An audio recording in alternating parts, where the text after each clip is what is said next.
everyone, and welcome back to another video. Today I'm going to show you how to paint a more realistic looking flower. So let's do it!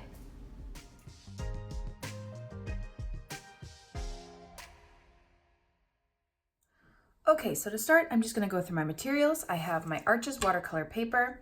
I have my Winsor Cotman watercolors. I have my Princeton snap brushes. I have a size 6 here and a size 16. I have a pencil, my eraser, my water, paper towel, and I have my reference photos. So today we are going to be painting more realistic looking flowers. They're not going to be like photorealism where you're like, you can't tell the difference, but it's going to be different than what I usually do, which is the more loose watercolor florals. So I'm going to show you a little trick to doing these. This is going to take a bit more patience, so just bear with me. So I'm going to leave the reference photo here while I try and sketch this out. I will try my best to explain what I'm doing, but we will see how this goes. Okay, so the way I sketch flowers is I always start with the middle out. I'm not sure if that's the right way, but that's just how I do things. I find it's easier to work my way out from the smallest petals to the largest petals. And then I just try and overlap them. Don't worry if your sketches are not exact to the photos. They don't have to be. Also, if you're not the best at sketching, you can always use tracing. So, you know, if you have an iPad that you're looking at, place your paper on top of there, you know, turn up the brightness and just trace it. So just looking as close as I can to what the petals look like, where they're placed, which ones are overlapping. And then also looking at where the dark parts are going to be. So usually when we're painting these flowers, the darkest parts of the flowers are the ones that are kind of tucked underneath. So maybe petals that are underneath other ones, the ones that are closest to that middle are usually the darkest. Just kind of observing the flower and seeing where you're going to put those darker and lighter values.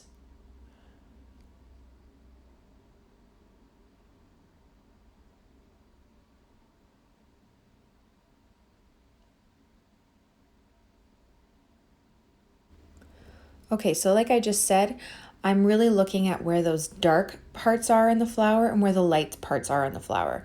So the darkest parts are underneath and the closest to that base of the flower, and the lightest values are at the tips of the petals. So what I'm going to do is I am going to take a very, very light wash of my pink color, as light as I can get it, and I'm going to cover one petal at a time. Then I'm going to go back in with my darker pink and put it towards the bottom of that petal. Now, to get rid of that harsh line between the dark and the light, what I do is I completely wash off my brush and I dry it, and then I just simply blend it out.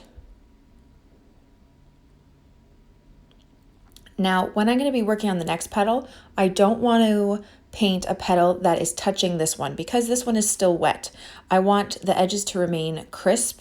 And if I were to start painting another petal that's touching that petal, the colors will bleed together, and that is not what I want. I want each petal to be individual. I want the lighter and darker values on that petal to remain where they are. And if you were to paint a petal that is right beside it, you might get those darker edges right into the next petal, which is not what you want. So also on the petals, like the one I just did, you really have to figure out where the edge of that petal is, where the tip of it is, because right there I just put a bit of darkness around that edge, which I just took up because I totally forgot, you know, you want the base of that petal to be the darker bit. And even though it's on the top, it's just a different view, it makes it a little bit more difficult, but just try to figure out where the tips of those petals are, because that's where the light parts are going to be.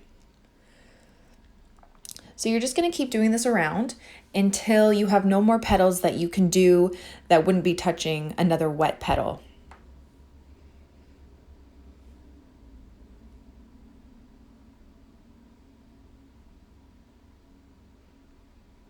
Again, blending it out with that clean, dry brush really helps get rid of those harsh edges between the light and darkness. And towards the middle of the flower, because it's tighter, there's less light getting into it. Those petals are going to be more one color, they're going to be all dark. Okay, so now that all those petals are done, I'm just going to take my heat tool and I'm going to dry it. If you don't have one, you can just wait for it to dry on its own. Or some people use a hair dryer that I hear works. I've never tried it, but you can definitely try that on a low setting. I love my heat tool. It just speeds up the drying process, but you can just wait for it to dry on its own. So now I'm just going to continue to do the exact same thing with the other petals, going around until there's no more petals, and then I will dry it again and work on the other petals.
Now, as you get closer to being finished, take a look and see if there's any petals that may need darkening, like the one I'm doing right now. Just go over it with a light wash, make sure it's dry. And so go over it with a light wash and then darken those base parts again. It just makes it a bit, blend in a bit better with the flower so it doesn't stand out as much, so you have a really light petal. But you can do that with any of the petals that you think might need a bit of fixing. and you can just start adding detail too. So you can see, you know, you might need to add a bit of darkness to the center. You can also add lines, like really tiny light lines with a very light wash around on the petals. If there's lines on your flower that you see, little creases, just step back and add any detail that you think your flower might need.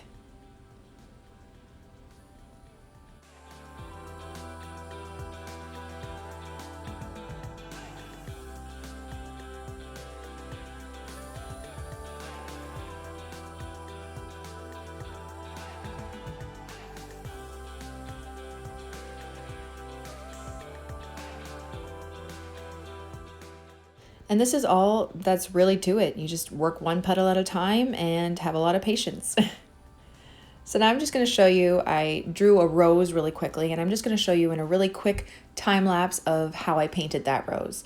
Now, as you see here, I went over the whole rose with a light wash.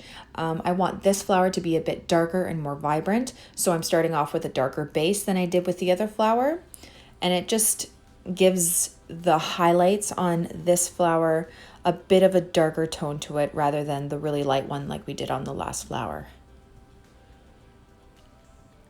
And there you go. Thank you guys so much for watching. I really hope you liked it and I hope you learned something. Don't forget to subscribe to this channel and follow me on Instagram for more. Have a great day, guys. Bye.